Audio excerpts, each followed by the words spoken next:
ओम नमः शिवाय।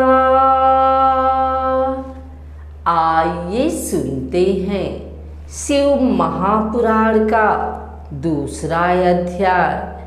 सूत जी ने कहा, हे महर्षिगण, आप कल्याण में भगवान शिव का स्मरण करके वेद के सार से प्रकट शिव पुराण की अमृत कथा सुनिए।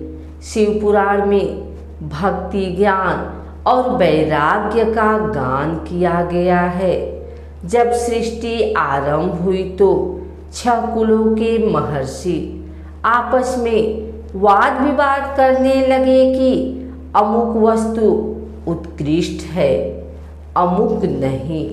जब इस विवाद से बड़ा रूप धारण कर लिया तो सभी अपनी शंका के समाधान के लिए सृष्टि की रचना करने वाले अविनाशी ब्रह्मा जी के पास जाकर हाथ जोड़कर कहने लगे, हे प्रभु, आप संपूर्ण जगत को धारण कर उनका पोषण करने वाले हैं।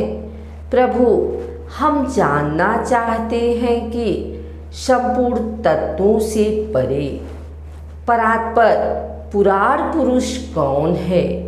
ब्रह्मा जी ने कहा, ब्रह्मा, विष्णु, रुद्र और इंद्र आदि से युक्त संपूर्ण जगत समस्त भूतों एवं इंद्रियों के साथ पहले प्रकट हुआ है। वे देव महादेव ही सर्वज्ञ और संपूर्ण हैं। भक्ति से ही इनका साक्षात्कार होता है। दूसरे किसी उपाय से इनका दर्शन नहीं होता। भगवान शिव में अटूट भक्ति मनुष्य को संसार बंधन से मुक्ति दिलाती है। भक्ति से उन्हें देवता का कृपा प्रसाद प्राप्त होता है। जैसे अंकुर से बीज और बीज से अंकुर पैदा होता है, भगवान शंकर का कृपा प्रसाद प्राप्त करने के लिए आप सब ब्रह्मर्षि धरती पर सहस्त्रों वर्षों तक चलने वाले विशाल यज्ञ करो। यज्ञपति भगवान शिव की कृपा से ही विद्या के सार तत्व साध्य साधन का ज्ञान प्राप्त होता है। शिव पद की प्राप्ति साध्य और उनकी सेवा से ही साधन है तथा जो मनुष्य बिना किसी फल की कामना किए उनकी भक्ति में डूबे रहते हैं, वही साधक हैं। कर्म के अनुष्ठान से प्राप्त फल को भगवान शिव के श्री चरणों में समर्पित करना ही परमेश्वर की प्राप्ति का उपाय है तथा यही मोक्ष प्राप्ति का एकमात्र साधन है। साक्षात महेश्वर ने ही भक्ति के साधनों का प्रतिपादन किया है।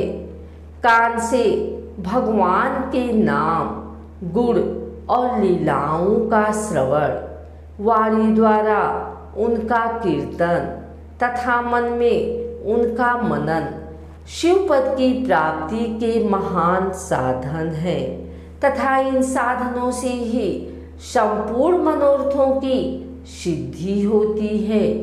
जिस वस्तु को हम प्रत्यक्ष अपनी आँखों के सामने देख सकते हैं उसकी तरफ आकर्षण स्वाभाविक है, परंतु जिस वस्तु के प्रत्यक्ष रूप से देखा नहीं जा सकता उसे केवल सुनकर और समझकर ही उसकी प्राप्ति के लिए प्रयत्न किया जाता है।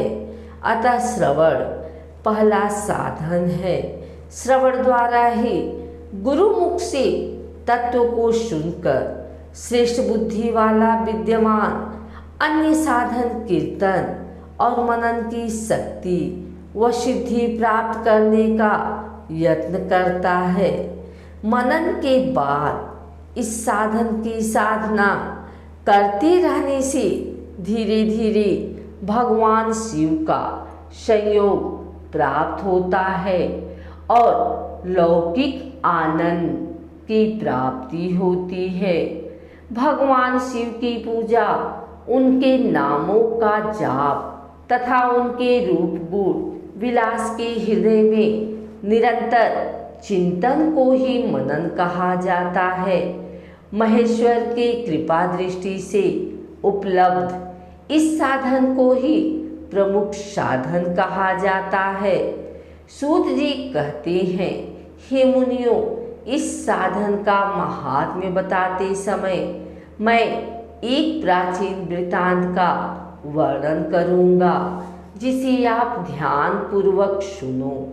बहुत पहले की बात है।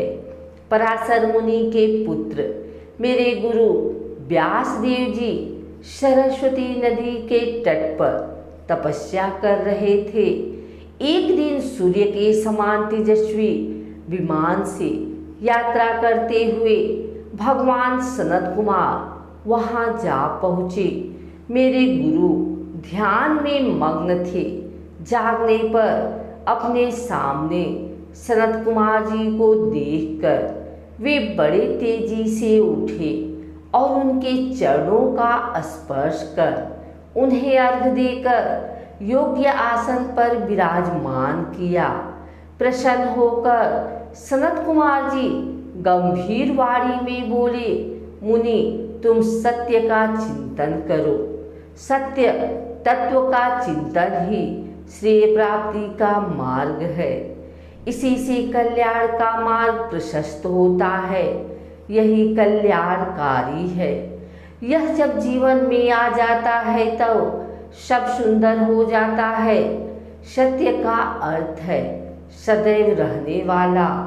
इस काल का कोई प्रभाव नहीं पड़ता। यहाँ सदा एक समान रहता है। सनत कुमार जी ने महर्षि व्यास को आगे समझाते हुए कहा, महर्षि, सत्य पदार्थ भगवान शिव है। भगवान शंकर का श्रवण, कीर्तन और मनन ही उन्हें प्राप्त करने के सर्वश्रेष्ठ साधन है। पूर्व काल में मैं दूसरे अनेकानेक साधनों के भ्रम में पड़ा घूमता हुआ तपस्या करने मंदराचल पर जा पहुंचा। कुछ समय बाद महेश्वर शिव जी की आज्ञा, सबके साक्षी तथा शिवगणों के स्वामी नंदिकेश्वर वहां आए और स्नेहपूर्वक मुक्ति का साधन बताते हुए बोले, भगवान शंकर का श्रवण, कीर्तन और मनन ही मुक्ति का स्रोत है। यह बात मुझे स्वयं देवाधिदेव भगवान शिव ने बताई है। अतः तुम इन्हें साधनों का अनुष्ठान करो। व्यास जी से ऐसा कहकर अनुगामियों सहित सनत कुमार ब्रह्मधाम को चले गए। इस प्रकार इस उत्तम वृत्तांत का संक्षेप में मैंने वर्णन किया।